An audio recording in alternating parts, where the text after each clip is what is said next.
Welcome to the Resiliency Track. My name is Jeanne Catherine-Gray, depending on who you're talking to, and I am today here with Rohini Ross, who is co-hosting the track with me.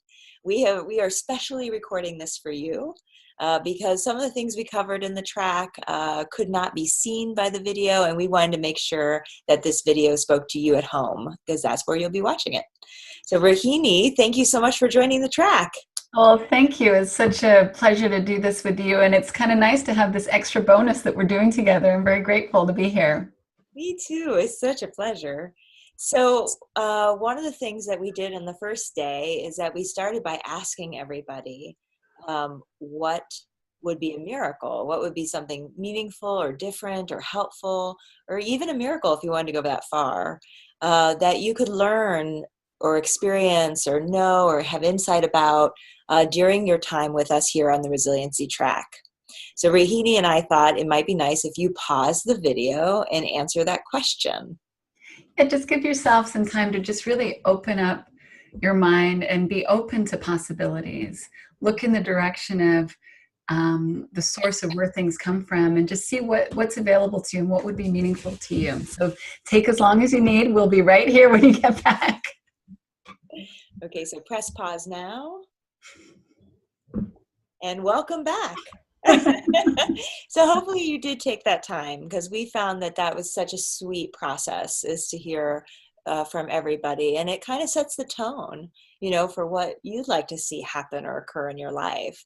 And so, if you haven't done it yet, do it now. And we're going to be stubborn here. Yeah, we're going to be stubborn. And then, I'll share with you some of the things, and Rohini might remember as well, some of the things people shared in the group, just so you have a sense of what people are thinking in the Resiliency Track. A lot of people shared that they really wanted to show up more. They really wanted a sense of more presence, more ease, more learning, and a feeling or qualitative feeling of well-being. Even though no one used that word, I think that was underneath a lot of the verbiage that people gave us. Yeah.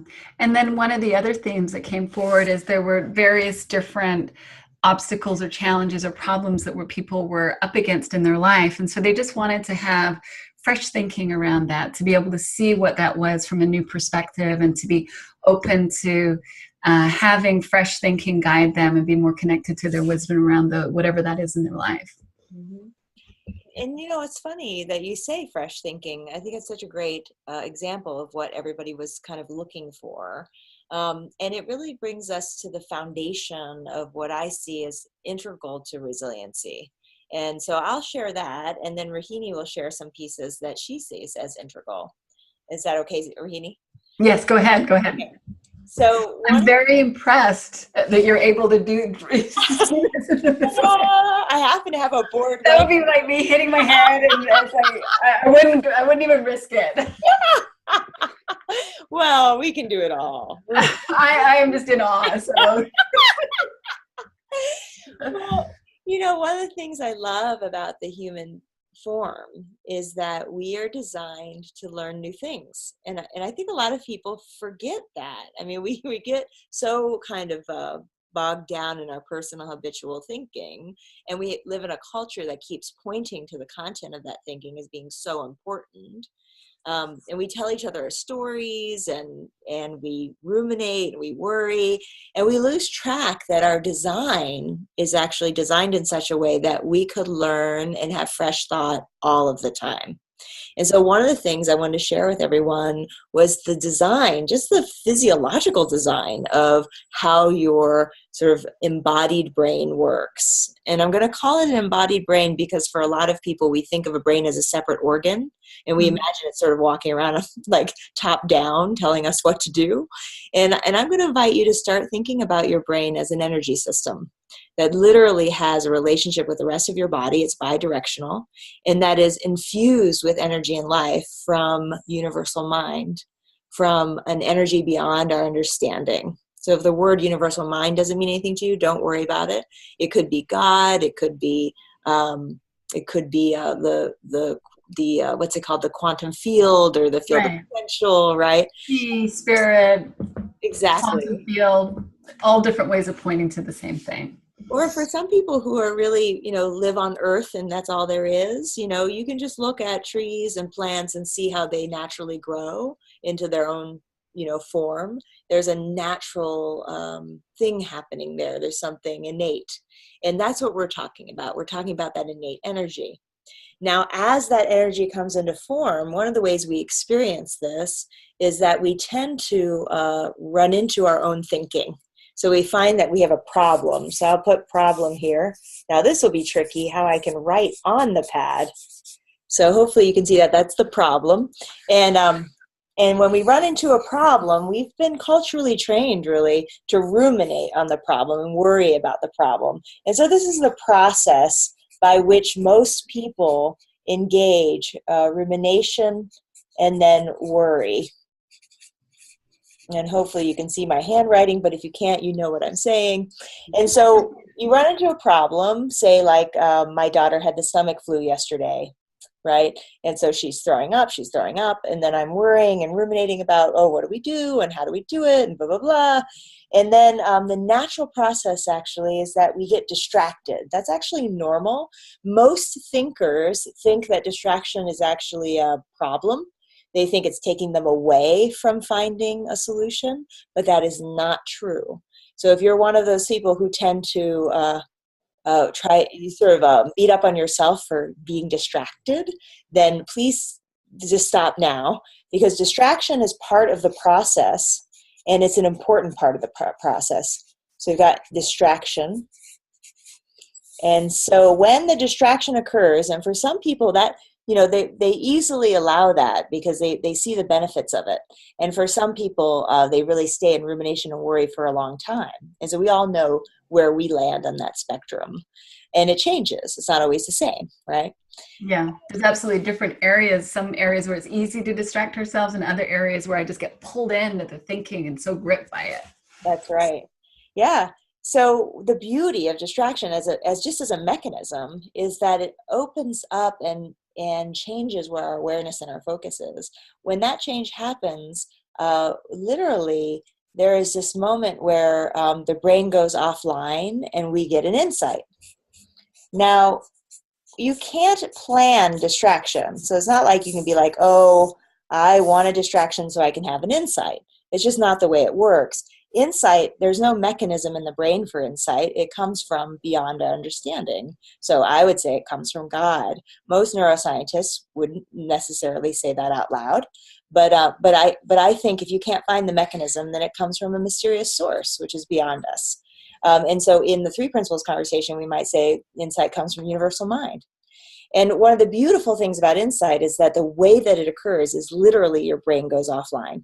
So if for a split second, you're not receiving any information, you're not sensorially receiving any information, and then it appears, and suddenly you have that, aha moment, which everybody knows because we've all experienced it. Now, when that aha moment happens, something happens to the problem. Rohini, will you help me out? What happens to the problem when you have that aha moment? Well, when we have that insight and we get fresh thinking, we get a new perspective. We see things differently. And like you're saying, we can't force ourselves to see things differently. It's a very authentic, organic experience. And we just naturally see the problem from a new perspective that's a broader perspective with different sort of overview of it. And the problem either completely disappears or simply shrinks down to size in a way that allows us to see, okay, this is how I can navigate it. Mm-hmm. And so for a lot of people, they actually feel like they don't return to the problem. They feel like they return to a new space. And so I put a little new space up here. And the problem is transformed or transcended or seen from a whole new perspective, or the solution presents itself. And so this is the process by which people have insight. Now we can describe the process because we can research the process. What we can't do is control the process. So it's a beauty of talking about our human form is we can make a lot of descriptions about what we see, but we can't necessarily use those descriptions for prescriptions, just because the nature of it is this constant thought in the moment, this constant flow, constant change. So that's the beauty of living in an insight-based system. And I really want to point out that because we're talking about resiliency this weekend, I want to point out that if you live in an insight-based system and thought is always fresh and wisdom is always available and it can come at any time, that means that we are inherently resilient. Absolutely. Yeah. So in terms of that overview, I'm going to sort of plug in some of my personal experience related to resilience into what you just described to sort of give it a little bit of the human dimension in that. And so for myself, in resilience, there was a time, gosh, I can't remember how many years ago, but several years ago, in which I felt really burnt out in my life. And I was working as a therapist. I was working in a wraparound family support program that was very crisis oriented and had a lot of on-call time. And it just looked to me like my burnout was 100% a result of the circumstances that I was in related to my work. And I was not experiencing in the way that Jeanne's describing myself living in this insight-based reality, even though that was what was occurring, that just is how things are. I wasn't seeing it as clearly as I do now. And that's why I think it's so important to understand how the system works, because as soon as I started to understand how the system works, it allowed me to naturally trust that fresh thinking is available, that insights will come, and that's not coming from me. It's coming from a place greater than myself, like Jeanne was pointing to. And what shifted was that I started to see that I was staying stuck in the rumination and not really seeing where the insight and the wisdom was coming in. So I'll back up a little bit just to put some meat on that in a sense. But in terms of the burnout, what looked to me as my job was the cause of my feelings. When I started to see more clearly and learn about the three principles understanding and really sort of get my head around, oh, I'm not feeling my job. I'm feeling my thinking in the moment. My thinking in the moment does happen to be very stirred up, and that's what I'm experiencing. But what I did with that is I didn't sort of see the full picture and also sort of recognize that the insight-based understanding and seeing that that's how the system works was what was going to resolve that. I thought I needed to manage my thinking so that I could change my experience. And that just got me into all kinds of hot water with myself. So it didn't really provide me with the relief that I was looking for. And so what I did was because I saw very clearly that my feelings were reflecting my thinking, and that did feel liberating on some level to realize I wasn't a victim of my circumstances, I wasn't a victim of my job. That did feel good, but I didn't want to be a victim of my thoughts either. And so I thought I took that upon myself to be like, okay, well then I need to have different thoughts. I need to have better thoughts. I need to figure out how to manage my thinking so that I feel less overwhelmed and less insecure. And all that did was just get me more stuck in the content of my thinking. It got me to see myself as damaged because I was having thoughts that I didn't like and I was having feelings that I didn't like. I wasn't seeing the wisdom in my entire system. I wasn't seeing the potential in my entire system. So I wasn't really experiencing the resilience that is innate inside of me and inside of everybody else. And so what shifted that was, I love being a lifelong learner. So I went on a retreat to learn more about the principles. And when I went in, I thought that I was going to learn something that would help me to not have those thoughts anymore. I thought that there was something that I needed to do, something that I could learn that would change my thinking so that I just didn't have insecure thoughts anymore. And I didn't know what the magic bullet was, but I thought, oh, the three principles must be the magic bullet on some level. And I'm open, show me the way. And what's really funny about that now as I look back is it was the complete opposite that happened. Rather than being given some magical thing that would let me not have these thoughts, what happened was I simply saw more clearly for myself the normalness and that there was nothing wrong with any of my thinking, and that there was nothing wrong with any of my human experience. And that with just allowing it to be the way that Jeanne showed in the diagram of coming out of rumination and just sort of having thought drop away, having distraction, having it just come off my mind, that was my natural design. It's all of our natural design. When we're ruminating and we're in worry, which is what I was doing, and then to top it off, I was worrying about being in rumination and worry. So, I mean, that's why I was like just in this big loop that was just getting bigger and bigger rather than resting. What I got to see is like, there's nothing for me to worry about my rumination and worry. It's just a normal part of the human experience. It's okay to get insecure. That happens to all of us. That's just part of being human. And there's that natural step in the cycle that Jeanne showed where we get distracted from it. We drop the thought, and that is natural, and I don't need to work at that.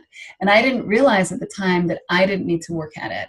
I thought that I had to insert myself into that wisdom loop, and that it was somehow going to be from me making myself get distracted, or not even distracted, making myself not have those thoughts, which is just impossible. And all it did, rather than going to that next level of understanding that Jeanne was pointing to, is it magnified the problem. The problem just looked bigger and bigger and bigger, rather than shrinking it down to size and seeing like it's actually not really a problem. So when I saw that it's okay to have these thoughts, it's okay to have these feelings, whatever human feeling I'm having, I just felt this immense relief.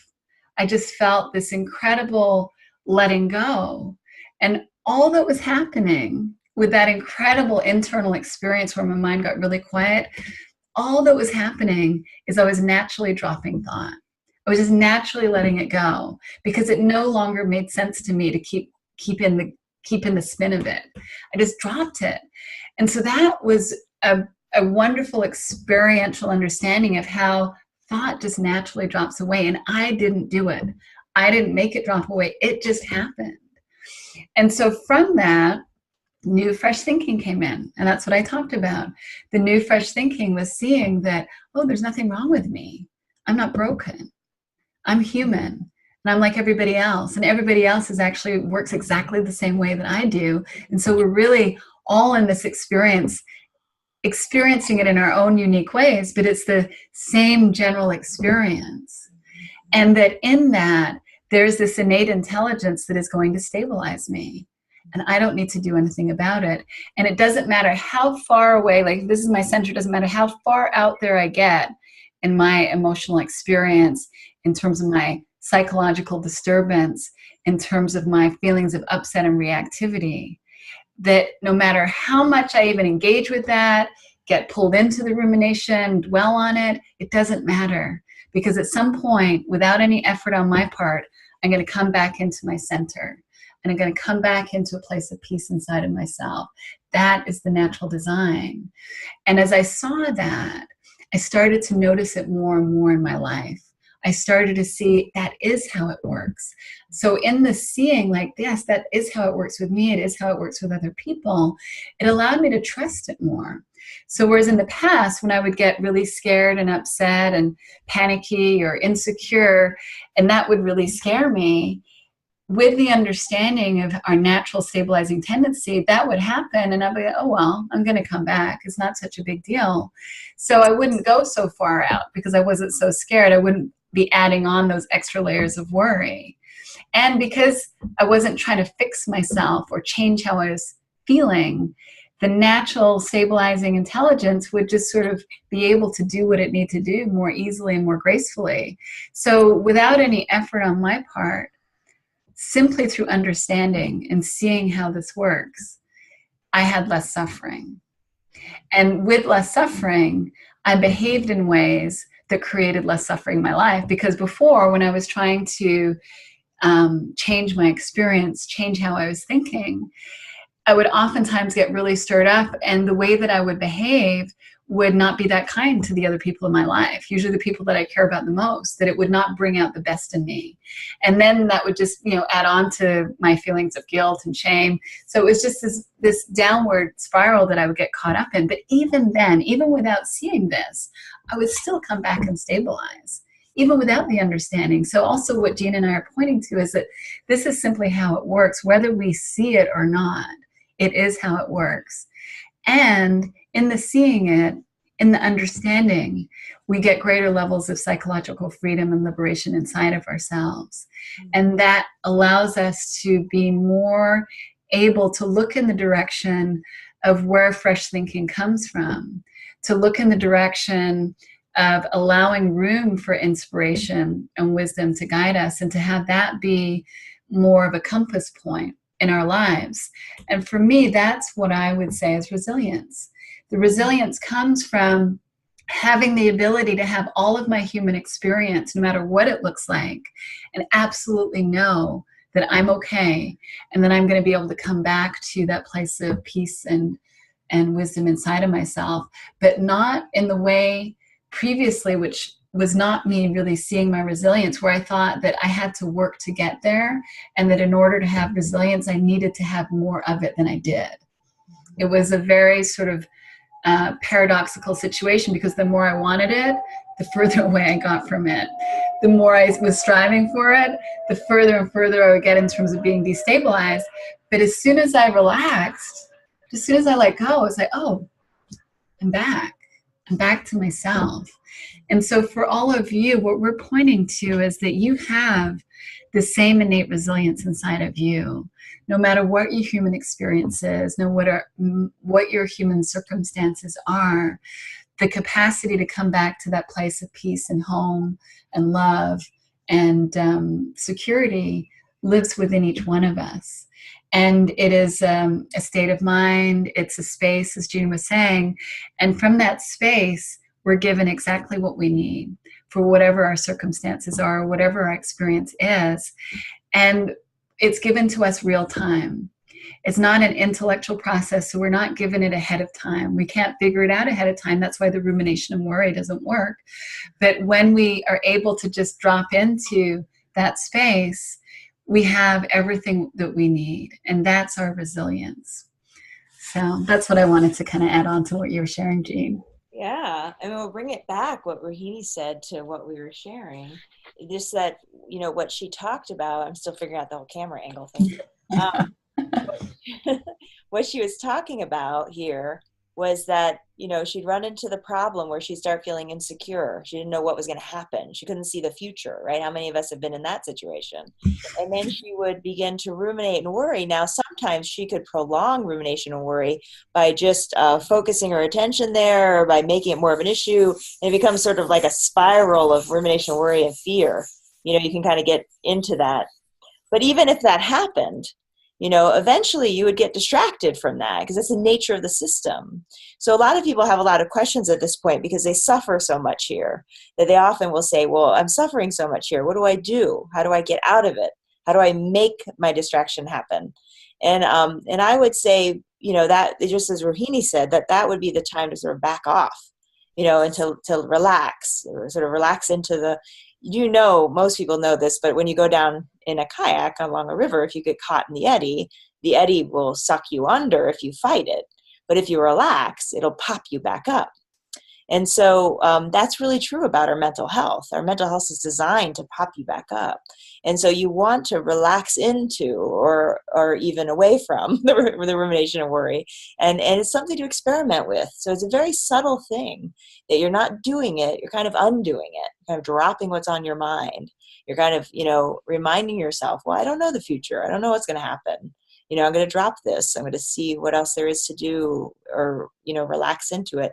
And then you'll find your own words for that. That's the beauty of the system. It's so unique. And then you'll get distracted. That's the nature of it. Things will clear, and then something will occur to you. Now we're not saying this is going to happen in a minute. We're not saying it's going to happen in a week. We're not saying it's going to happen in 5 months. We're saying this is just the nature of the system and how it works. And so you can begin to look at that system and discover it for yourself. And I feel like what Rohini said about trust is so important, because trust comes from experience. And you can't gain trust if you don't look and experience it. So this is always happening, whether you experience it or not, whether you're paying attention or not. So begin to be curious about it. Begin to look in this direction. Begin to consider, is this happening to me? Is that true? And as you see it occurring, you're going to gain some trust in the process. That's a natural result of that.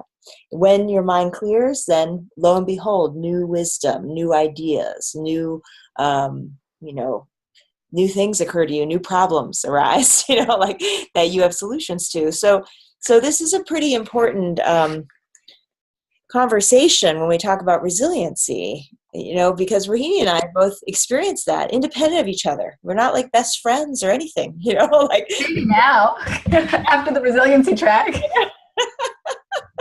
but, you know, Rohini and I didn't even know each other really before the resiliency track, right?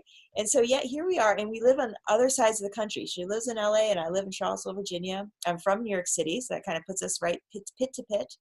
And we have this opportunity to explore for ourselves, is this true? How does this work? What's the system? And then when we experienced it, you know, notice it. Just like, oh, wow, I'm feeling better. You know, I was really suffering, and then I kind of got over it, and I didn't even know how it happened. And I want to sort of make you aware, when you're paying attention to resiliency, one of the things that happens when we're dealing with something more chronic, like pain or depression or you know, panic, fear, things that can feel very chronic and steady and constant, is that we tend to conceptualize them so much so that we stop experiencing them in real time. And so when I worked with a chronic pain group, this is the thing I noticed about them. They all came in at the beginning of the group and they said they had, you know, 1 to 10 chronic pain, they had 12. Right? Off the chart pain. How often do you have that pain? 100% of the time, right? 90% of the time, all the time, as much as you can imagine. I'm always in 12. And then as we went through the process of learning about how the system works and paying attention to thought in the moment in a real-time experience, then what ended up happening was they started saying, oh, this week I noticed that there were periods when I had no pain, but I just never noticed that before. You know, and then, or less pain. So the pain would be like a 3 or a 4 sometimes, and sometimes it would be a 12, right?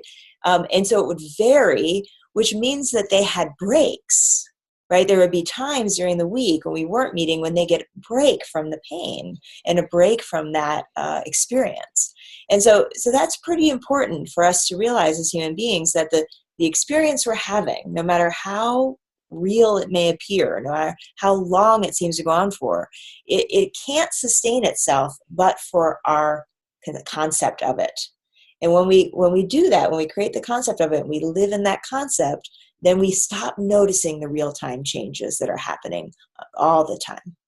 Absolutely. And what you're demonstrating is that oftentimes people simply aren't noticing when they're coming back to that place of calm and peace inside, because there's such an emphasis, and especially I think in our culture, an emphasis to look at what's perceived as the problem.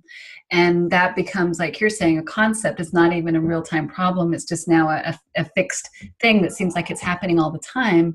And one of the things that I've heard many people say is that if they allow themselves to not focus on the problem and really relax, then, well, aren't I just sweeping it under the rug? Aren't I just, you know, burying my head in the sand? And it's really perceived as if it's something negative to do, to not overly focus on the problem. And what I would encourage everyone to look at, if that's an objection or a but that's coming up for you, is to really look at being willing to experiment with what happens when you just experiment with looking away. Just notice, like, if it's something that what we're talking about is experiential learning. And so it's going to come through you being willing to engage and experiment and see what you see for yourself, that you learn more. We're giving you what we've seen for ourselves in terms of our innate resilience and the innate intelligence that's inside of each one of us to stabilize, and that there is a deeper wisdom that is as simple as a fresh thought or a new idea. But the solution does not come from being overly focused on the problem.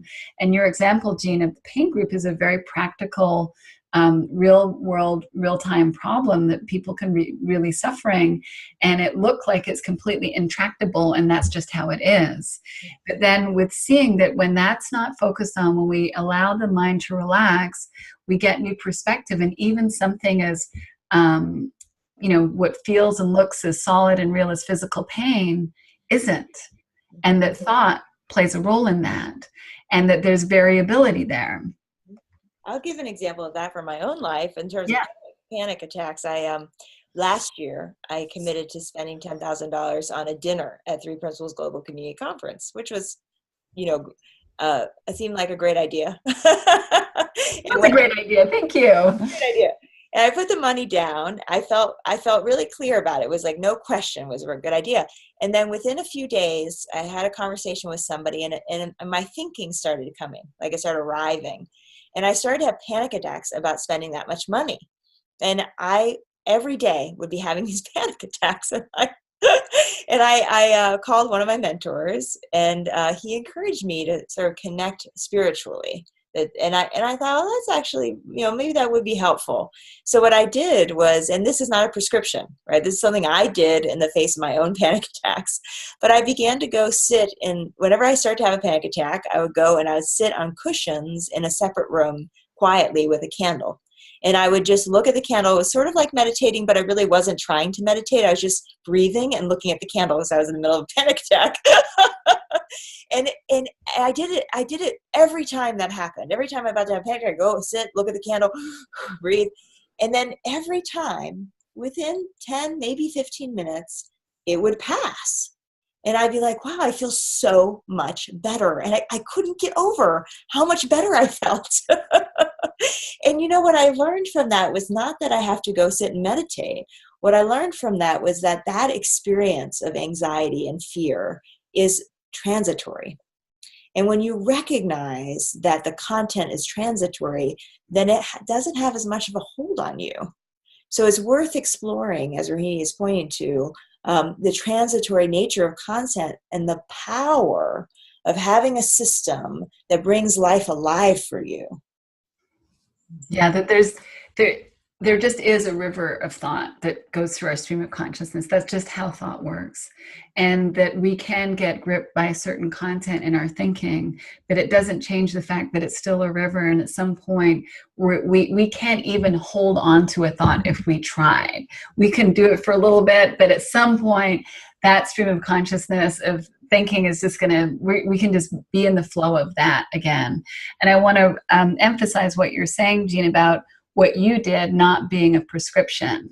Because what's so wonderful about all of us is that we get our own insights, and it could be something completely different that shows up than what showed up for Jeanne. Like, that's unique to you. It's real time, it's specific, and you listen to it. And we all have that. And when we allow ourselves to sort of try it out, test it out, see what happens, we get to have a deeper relationship with that part of ourselves. And what you were pointing to earlier in terms of trust, we just start to recognize that voice inside of us, or those thoughts inside of us, and pay more attention. And for me, that was it was like the noise of my thinking was high and my wisdom was like this. And over time, it just seems like there's more of this happening. And of course, it goes back to this at times. But then, it's like, oh, this is easier to hear. My wisdom is a little bit more easier to hear because I'm paying attention to it more. It was always there. It wasn't like it was never there for me, but it would oftentimes take very extreme things for me to actually pay attention to it. And now it's much more of a practical, ordinary, day-to-day part of my life that isn't sort of me sitting, on the top of a mountaintop in a spiritual state of mind. It's like, this is just available to all of us, moment to moment, day to day. Obviously, in difficult circumstances, it can feel so much more profound and powerful. But it is something that is always there.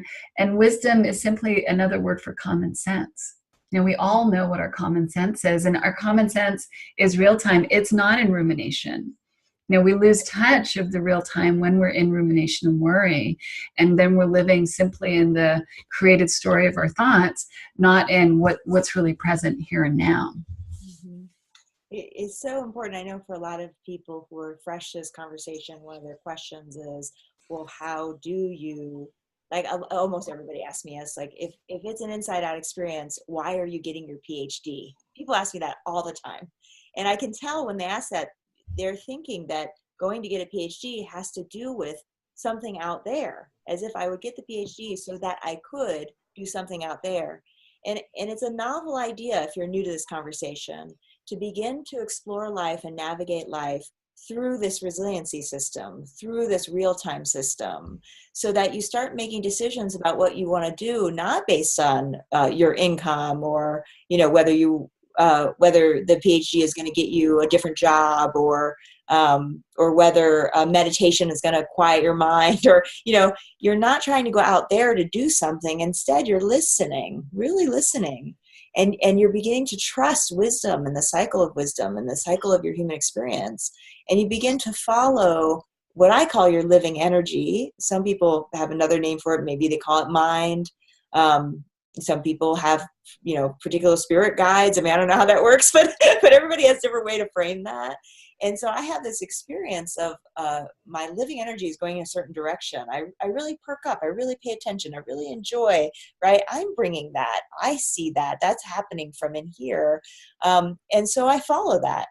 And I have found that that is a really sort of brilliant experience. I don't mean brilliant here. I mean like brilliant, bright, full experience of living that happens in real time. And they can really take you on spectacular journeys that I think are totally worth investigation. And that's something you have to answer for yourself and explore for yourself. And what you're saying about the resiliency system and the inside out nature of our experience, that doesn't mean that we can't have things in the world that we want to accomplish and do.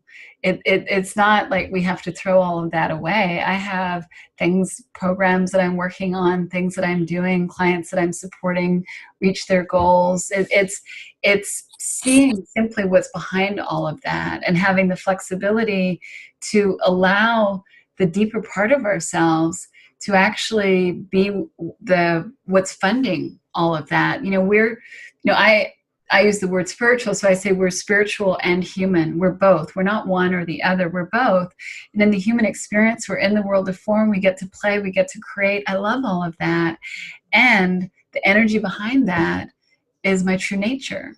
It's our spiritual nature, and that's available in ways that are very profound and very practical. And simply seeing how the system works, I want to just go back to the importance of the seeing piece. What I've noticed for myself is when I wasn't as clear on that in terms of my own resiliency, I thought it was just my humanness doing it all. And I would pressure myself, and I would strive. And, that was what was really the source of my burnout, because of me thinking that it was my thinking, my personal thinking, that was doing it all. But when I started to see that, no, there is a way to navigate life that is more graceful, that is more at ease, and it's through using that deeper knowing as my compass, my level of performance completely shifted. And through letting go, I'm able to do far more now and not get sick. Like what would happen to me before was I would work really hard. I would get a certain amount done, and then I would get sick and I'd be ill and I'd have to recover. And now when I look at what I'm doing, there's just a whole different experience internally, and I am more productive. I get more done, and I'm healthier. It's like, wow, who knew?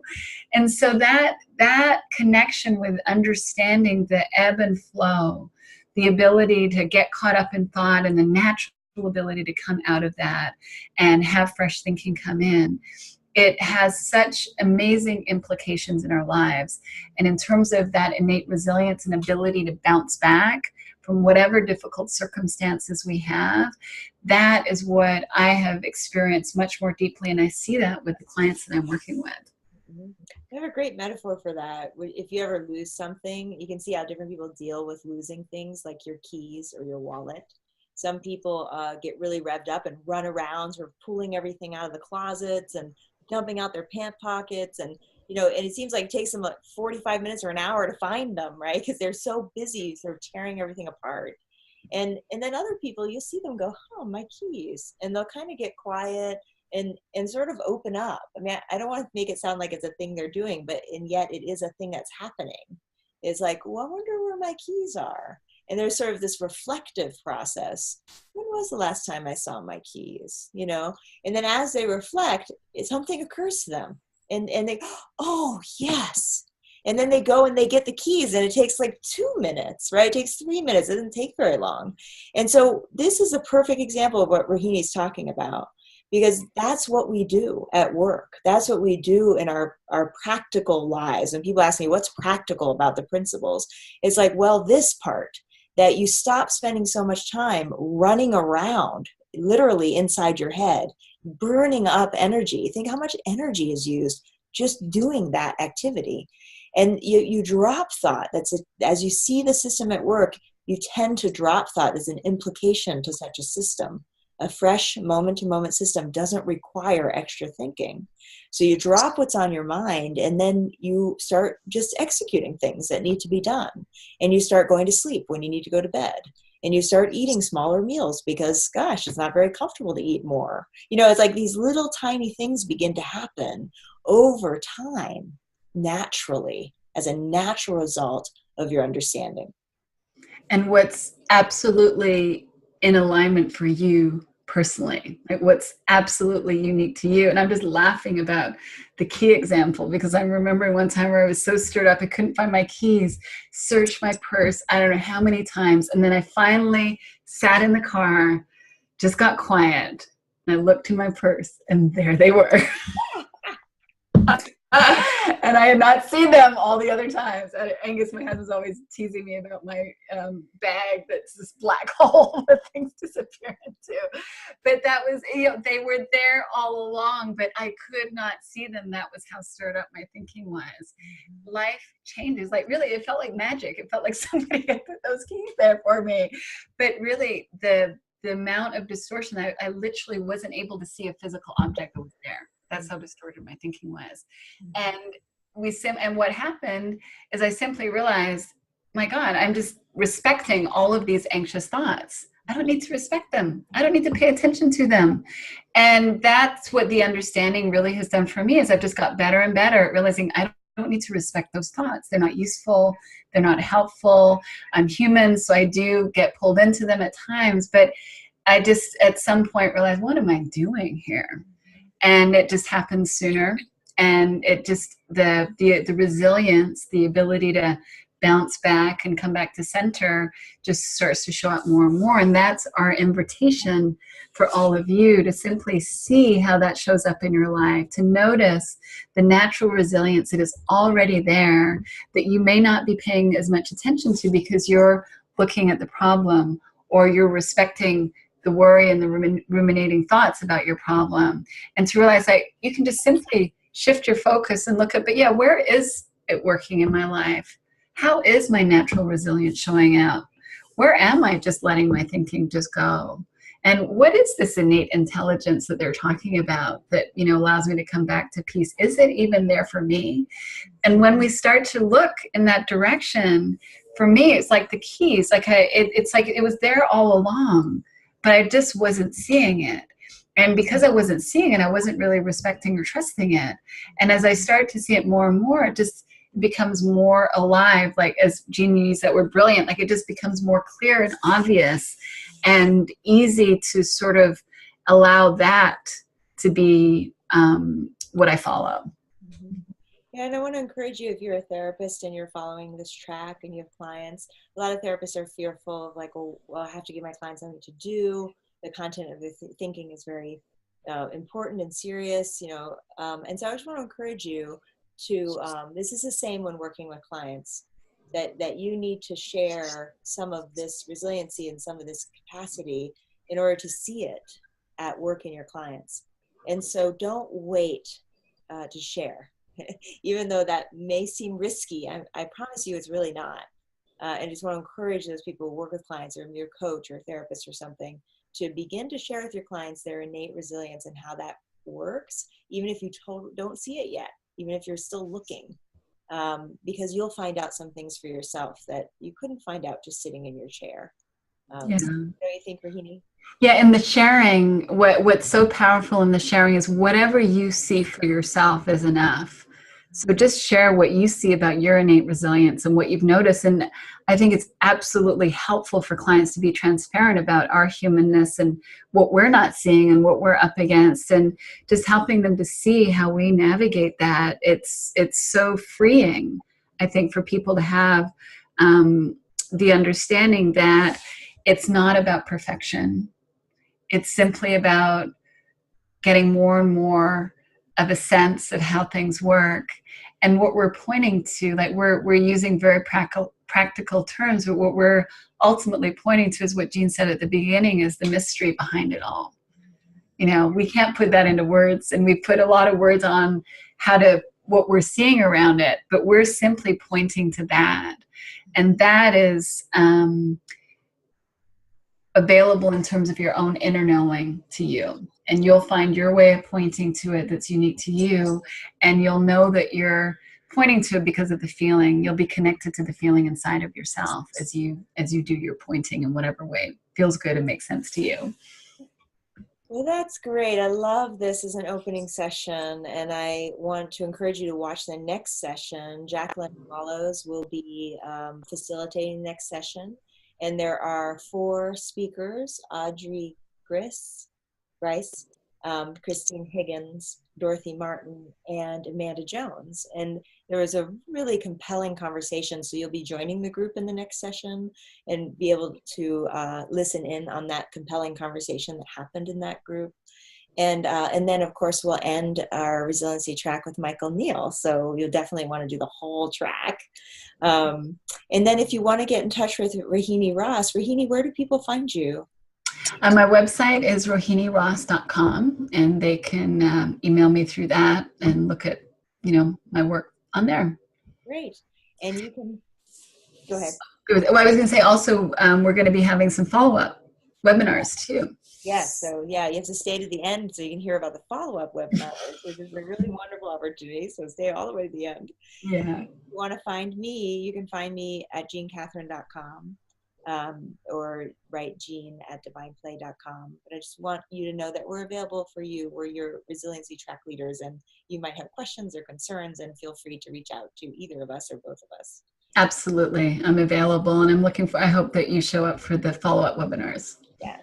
Yeah, that would be fun. We actually see you guys. So, yes. Yeah, live webinars.